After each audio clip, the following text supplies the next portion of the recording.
Friends, आप देख रहे हैं आपका चैनल शेयर बाजार विद आयुष और शुरू करते हैं दोस्तों हिंदुस्तान एरोनॉटिक्स लिमिटेड या फिर एचएएल। आज ऑलमोस्ट 2% से ज़्यादा शेयर चलता हुआ देखने को मिला। वैसे आज कह सकते हैं गैप अप ओपनिंग हुई थी और गैप अप सस्टेन भी किया।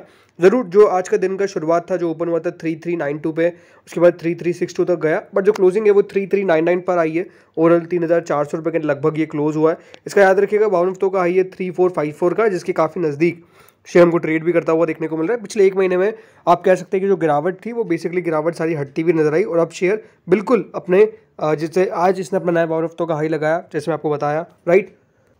और जो गिरावट थी स्पेसिफिकली देखिए, वो सारी गिरावट स्टॉक ने पूरी कवर कर ली और पिछले 6 महीने में तो आपको पता है ये दमदार रिटर्न्स हमको देखने को मिला है। देखिए क्यों इतना तेजी एचएएल में हो रहा है, पिछले एक साल में क्यों इस शेयर ने ऑलमोस्ट 150% की रिटर्न दी है और क्यों पिछले 5 साल में ऑलमोस्ट दोस्तों शेयर जो है वो 850% चलता हुआ देखने को मिला है। इसके पीछे एक बहुत बड़ा बैकग्राउंड है और वो बैकग्राउंड क्या है?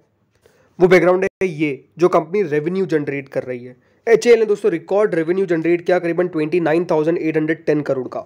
इस तरीके की दोस्तों ग्रोथ जो है वो हमको देखने को मिली और FY 2023-24 के अंदर कंपनी ने ऑलमोस्ट 30,000 करोड़ के लगभग अपना रेवेन्यू जनरेट किया है। जो कंपनी दोस्तों आज नंबर्स पेश किए, वहाँ पर बताया कि डबल डिजिट ग्रोथ देखने को मिली, करीबन 11% की, जो पहले 9% की थी पिछले फाइनेंशियल ईयर में। जो इंपॉर्टेंट बात क्या है? इंपॉर्टेंट बात यही है कि दोस्तों कंपनी लगातार बेहतर पे बेहतर करती जा रही है। और जिस तरीके से दोस्तों पहले जैसा मैंने आपको बताया था कि हम इंपोर्ट करते थे, अब दोस्तों यहाँ पर जो डिफेंस है वो हम एक्सपोर्ट करते हुए नजर आ रहे हैं, जो एक बहुत बड़ा एड ऑन ये सारी कंपनीज के लिए हमको देखने को मिला। और आपको पता है हाल फिलहाल में कितने सारे ऑर्डर्स इस कंपनी को मिलते हुए नजर आए। तो इसका मतलब ये है कि दोस्तों कंपनी की ग्रोथ में इस प्रकार का आपको डेफिनेटली एड ऑन होता हुआ नजर आ रहा है। यहाँ पे आप देख सकते हैं, despite major supply chain challenges arising due to geopolitical issues, the company has met the expected revenue growth with improved performance for the entire year. 31 मार्च 2024 के हिसाब से कंपनी की जो ऑर्डर बुक है वो ऑलमोस्ट 94,000 करोड़ के आसपास पहुंचती है, with additional major orders expected during 24-25। तो मतलब आप खुद समझ सकते हैं कि इस प्रकार के बड़ी ऑर्डर बुक, इस प्रकार का बड़ा यहाँ पर एक्सपेक्टेशन बाजार में लगा कर चल रहा है, खुद कंपनी लगा कर चल रही है। कंपनी ने बताया कि इनके द्वारा इनके पास फ्रेश मैन्युफैक्चरिंग कॉन्ट्रैक्ट भी आए ऑलमोस्ट 19,000 करोड़ के। रिपेयर एंड ओवरऑल जो ROH कॉन्ट्रैक्ट्स होते हैं वो ऑलमोस्ट 16,000 करोड़ के FY 23-24 के अंदर मिलते हुए नजर आए। बड़ा माइलस्टोन जो कंपनी ने टच किया था वो ये था कि इनको एक बड़ा एक्सपोर्ट कॉन्ट्रैक्ट मिलता हुआ नजर आया था गुयाना डिफेंस फोर्स की तरफ से for supply of 2 Hindustan 228 aircraft was signed in the current FY 23-24। तो जैसा मैंने कहा कि हम पहले देखिए यहाँ पर डिफेंस को इंपोर्ट करते थे, अब डिफेंस को हम एक्सपोर्ट करते हुए नजर आ रहे हैं, जो बाजार देख रहा है। एंड नो डाउट जैसा मैंने आपको बताया कि कंपनी ने जो इंपॉर्टेंट बात है वो यही है कि मेजर माइलस्टोन्स टच करे। जिस प्रकार का दोस्तों यहाँ पर रेवेन्यू ग्रोथ कंपनी ने पहले नहीं देखा था, अब देख रही है।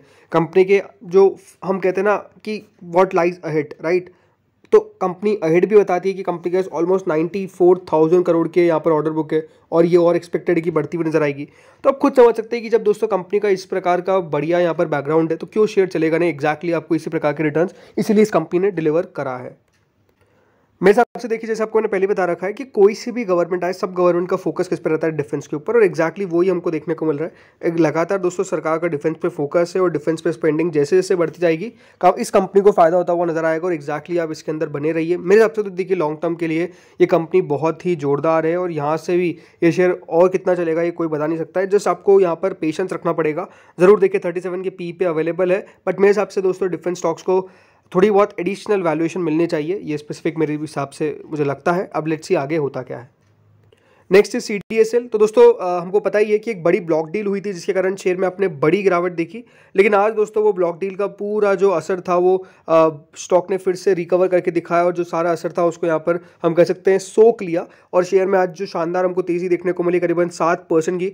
ऐसा लगा दिन के दौरान सिर्फ और सिर्फ यहाँ पर तेजी हमको देखने को मिली। करीबन 1845 का आज का दिन का हाई था और 1833 पर शेयर ने दोस्तों क्लोजिंग दी है। से आपको देखना पड़ेगा CDSL ने जो पिछले 6 महीने में किया है 37% के रिटर्न दिए, बट ऐसा दिखता है कि एक बड़े जोन को कट करने की कोशिश बहुत ही जल्द दोस्तों CDSL करेगा। मेरे हिसाब से दोस्तों CDSL के अंदर टेक्निकल एक बहुत बड़े ब्रेकआउट का यहाँ पर आपको वेट करना चाहिए, बिकॉज टेक्निकली साफ साफ नजर आता है। दूसरी बात जरूर अगर आप देखेंगे इन टर्म्स ऑफ रेवेन्यू, तो जो कंपनी के नंबर्स है वो भी देखिए लगातार ठीक ठाक ही रह रहे हैं, बढ़िया ही रह रहे हैं, कोई इशू हमको देखने को नहीं मिल रहा है। कंपनी ने ऑलमोस्ट दोस्तों अब TTM बेसिस पे 600 करोड़ के रेवेन्यू को पार कर दिया, ऑलमोस्ट 700 करोड़ का कंपनी का रेवेन्यू हम कह सकते हैं होने वाला है।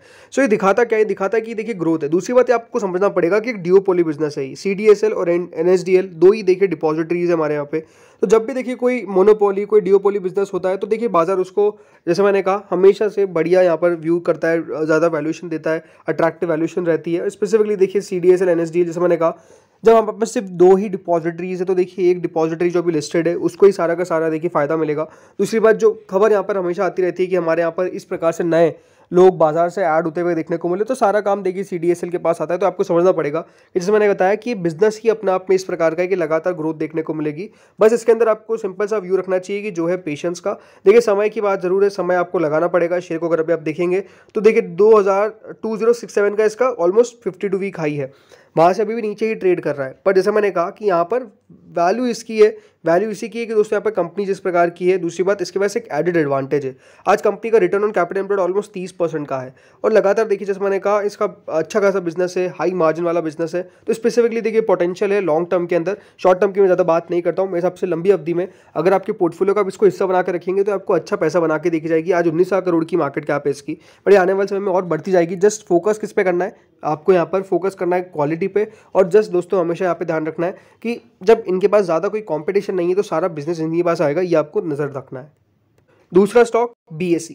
अब देखिए BSE भी हम कह सकते हैं कि डिओपोली है, बिकॉज NSE BSE 2 ही मेजर प्लेयर्स हैं हमारे यहाँ पर, राइट। तो BSE भी सेम सिचुएशन है यहाँ पर। BSE ने तो पिछले 6 महीने में जो तूफान डाला है, मतलब आप खुद समझ सकते हैं, 108% के रिटर्न BSE ने कमा के दिए, मतलब फैबुलस। और अगर आप ओवरऑल रिटर्न यहाँ पर देखेंगे तो 660% के रिटर्न। और ये कह सकते हैं देखिए सिंपल सिर्फ तेज़ी दिखाया है और जिस तरीके से दोस्तों शेयर चला है वो अपने आप में फैबुलस है। आज देखिए BSE की मार्केट कैप 36,000 करोड़ की है, मुझे लगता है कि यहाँ पर भी बहुत वैल्यू है। ज़रूर देखिए PE वाइज थोड़ा सा एक्सपेंसिव लग सकता है क्योंकि ऑलमोस्ट 50 के PE के लगभग ये पहुँचने वाला है, बट अगेन सिचुएशन सेम है कि जैसे मैंने कहा कि यहाँ पर भी दोस्तों कोई मेजर इन सब के लिए ये आपको समझना पड़ेगा थ्रेट नहीं है, राइट। NSE BSE 2 ही आपके पास सिर्फ देखिए यहाँ पर कह सकते हैं स्टॉक एक्सचेंजेस जो मेजर काम करते हैं, बाकी बहुत सारे होंगे लेकिन वो छोटे छोटे जहाँ पे ज़्यादा कोई यहाँ पर फैक्टर नहीं करता है। डिओपोली बिजनेस है मेनली, आपको समझना पड़ेगा। अब ये समझिए कि यहाँ पर जैसे मैंने कहा कि जब नए पार्टिसिपेंट्स ऐड होंगे, जब नई कंपनीज लिस्ट होगी, सब फायदा देखिए इन्हीं के पास आपको जाता हुआ नजर आएगा, NSE का पास और BSE के पास।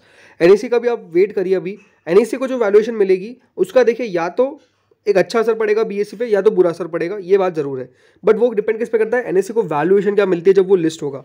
अब ये हम कह सकते हैं कि NSE कब यहाँ पर लिस्ट होगा उसका एग्जैक्ट समय किसी को नहीं पता, बट BSE को उसका फायदा नुकसान जरूर होता हुआ नजर आएगा। नुकसान क्या, नुकसान ये कि अगर वो उसको थोड़ा सा वैल्यूएशन कम मिलती है तो BSE पे असर पड़ेगा, अच्छी वैल्यूएशन मिलती है तो BSE पे असर पड़ेगा, तो असर सीधा BSE पे पड़ता हुआ नजर आएगा। बट जैसे मैंने कहा ऑन एंड ऑल अगर आपका व्यू थोड़ा सा यहाँ से 5-10 साल का है तो जैसे मैंने कहा ये एक्सचेंज ग्रो ही करेगा, वहाँ पर कोई इशू नहीं देखने को मिलेगा। तो जस्ट यहाँ पर भी आपको रहना है इन्वेस्टेड, ये स्पेसिफिक बात है। जरूर थोड़ा वेट करिए। शेयर चल गया है पिछले 1 महीने में 16-17% बढ़ा है, इस 5 दिनों में तो 21-22% बढ़ गया है, तो थोड़ा सा वेट करिए। जैसे मैं ये नहीं कहता कभी भी कि देखो कूद जाओ लेने, ये थोड़ा सा वेट करना चाहिए, बट हाँ यहाँ पर नजर रख सकते हैं।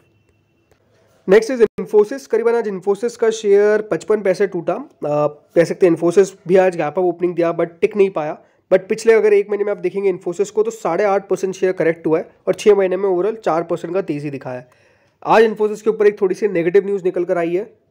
क्या न्यूज़ है वो ये न्यूज़ है कि कंपनी को 341 करोड़ का डिमांड नोटिस मिला है फ्रॉम इनकम टैक्स डिपार्टमेंट। जी हाँ, इन्फोसिस को करीबन 340 करोड़ का डिमांड नोटिस मिला है इनकम टैक्स डिपार्टमेंट की तरफ से। और ये जो डिमांड नोटिस है इनकम टैक्स की तरफ से, ये कंपनी को आज ही मिलता हुआ नजर आया। और ये कब के लिए मिला है, for the assessment year of 2020-2021।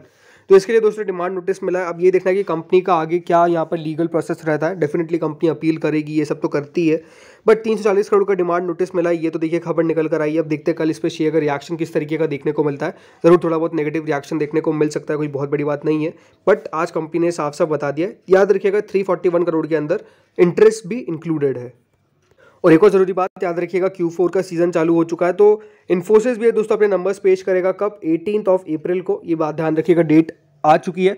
तो 18 अप्रैल को कंपनी के नंबर्स जो है वो यहाँ पर निकल कर आएंगे। अब देखते ही है कि किस तरीके के नंबर्स पेश करते हैं। वैसे तो ज़रूर आप कह सकते हैं कि इस बार भी IT से कोई ज़्यादा ये हमको कोई उम्मीदें नहीं है कि बहुत अच्छे नंबर्स निकल कर आएगी, क्योंकि जिस तरीके से एक्सेंचर ने अपने यहाँ पे कह सकते हैं अर्निंग्स बताई थी और जिस तरीके का आगे का भी व्यू बताया है, कोई ऐसा नहीं कि बहुत पॉजिटिव यहाँ पर सेंटिमेंट क्रिएट हो रहा है। इसके कारण भी शेयर्स गिरे थे, आपको पता ही है।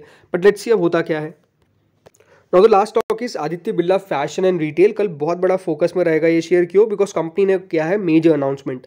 वैसे तो आज दोस्तों ऑलमोस्ट 6 रुपये शेयर चला है और लास्ट 6 महीने में अगर आप रिटर्न देखेंगे तो कोई खास नहीं है, और लास्ट 1 साल में भी रिटर्न्स की अगर आप बात करते हैं तो जो रिटर्न्स कंपनी डिलीवर करे हैं वो क्लोज टू नेगेटिव है, यानी 1.76% के नेगेटिव रिटर्न्स है। स्टॉक ऐसा लगता है कि एक बहुत ही बड़े जोन में अटका हुआ है और पता नहीं कि इस जोन का ब्रेकआउट कब हमको फाइनल आता हुआ नजर आएगा। हो सकता है कि कल भी हो सकता है अच्छी तेजी देखने को मिल जाए, क्यों? बिकॉज कंपनी ने डी मर्जर का अनाउंसमेंट किया है। जी हाँ, ABFRL ने ये प्रपोज किया कि वो डी मर्जर करेंगे Madura fashion into a separate listed entity, यानी अलग से दोस्तों ये जो एंटिटी है वो लिस्ट होती हुई नजर आएगी। अब दोस्तों आज जो अनाउंसमेंट किया है कंपनी ने, वो बताया कि कंपनी ने कंप्लीट किया है to the completion of the propose demerger ABFRL will raise growth capital within 12 months to strengthen its balance sheet, the company set. तो दोस्तों यहाँ पर खबर क्या है? खबर यही है कि आदित्य बिरला फैशन और जो दोस्तों दूसरी कंपनी है मधुरा फैशन एंड लाइफस्टाइल, इन दोनों का डीमर्जर होता हुआ देखने को मिलेगा इनटू सेपरेट लिस्टेड एंटिटी, यानी मधुरा फैशन भी दोस्तों बाजार में लिस्ट होती हुई नजर आएगी। बेसिकली इसी से कट के उसकी भी लिस्टिंग हमको देखने को मिलेगी। जो प्रपोज डीमर्जर है ये 2 सेपरेट लिस्टेड एंटिटीज कंपनी की क्रिएट करेगा और independent growth engines with distinct capital structure और पैरेलल वैल्यू क्रिएशन अपॉर्चुनिटीज के लिए काम करेगा। कंपनी ने दोस्तों ये साफ साफ यहाँ पर इवेल्युएट करा है कि यहाँ पर जो वर्टिकल डीमर्जर है वो मधुरा फैशन और लाइफस्टाइल बिजनेस कब होता हुआ नजर आएगा into a separate listed entity. अब ये अनाउंसमेंट तो कर दिया है, अब देखते हैं इस पर किसका रिएक्शन, कितना कल अच्छा रिएक्शन देखने को मिलता है। वैसे अगर आपको समझ में आना चाहिए कि मधुरा फैशंस के अंदर क्या क्या आता है, इसके अंदर देखिए जो बड़े ब्रांड्स हैं जैसे लुइस फिलिप, वैन हुसन, एलन सॉली, पीटर इंग्लैंड, ये सब दोस्तों बड़े बड़े कैजुअल वियर ब्रांड्स आ जाते हैं। जैसे अमेरिकन यहाँ पे American Eagle, Forever 21, sports wear brand Reebok, और यहाँ पे inner wear business under Van Heusen, ये डीमर्ज होता हुआ नजर आएगा इनटू सेपरेट लिस्टेड एंटिटी। वैसे जिनको नहीं पता है कि डीमर्जर करवाते क्यों हैं, तो बेसिकली डीमर्जर का मतलब ये होता है कि वैल्यू को किस तरीके से अनब्लॉक करे। क्या होता है ना दोस्तों, बहुत बार जब बहुत ज़्यादा कॉम्प्लेक्स स्ट्रक्चर रहता है तो इसके कारण दोस्तों काफ़ी बार शेयर चल नहीं पाते, बिकॉज उस स्ट्रक्चर को इतना कॉम्प्लेक्स बना दिया जाता है कि बहुत बार किसी एक सेगमेंट में ग्रोथ हो रही है, कोई दूसरे सेगमेंट में ग्रोथ नहीं हो रही है, तो उसका कंप्लीट इफेक्ट एक शेयर पे आ जाता है। लेकिन जब दोस्तों यहाँ पर डीमर्जर हो जाता है तो मान लीजिए कि इनकी जो ABFRL है वो बढ़िया कर रही है, बड़ी मदुराई अच्छा नहीं कर रही है, तो मदुराई का खुद का रिएक्शन आपको देखने को मिलेगा और ABFRL का खुद का देखने को मिलेगा। तो इसीलिए बेसिकली वैल्यू अनब्लॉक हो जाए ताकि शेयर होल्डर्स वेल्थ क्रिएट करे, इसके लिए दोस्तों कंपनी ये काम करती है। जिनके पास भी ABFRL है उनको ये शेयर जरूर मिलते हुए नजर आएंगे जब कंपनी यहाँ पर पूरा जो डीमर्जर का प्रपोजिशन है वो शेयर होल्डर्स के सामने रखती है। अब लेट्स सी उसका हमको कब प्रपोजिशन सामने पता चलता है, वो अभी समय लगता है, उसको 12 महीने लगते हैं, तो लेट्स सी। बट हाँ, कल आपको ABFRL पे रिएक्शन इसका देखने को मिल सकता है। याद रखिएगा हाल ही में एक ऑटो कंपनी टाटा मोटर्स ने भी डीमर्जर अनाउंस किया था, तो ये सब चीज़ें होता है, लेट्स सी होता क्या। तो दोस्तों इस वीडियो में इतना ही था, होपफुली आपको वीडियो बढ़िया लगा होगा, अगर लगा तो लाइक कर देना, अगर चैनल से आप पहली बार जुड़े हो सब्सक्राइब कर देना। Thank you friends watching this video.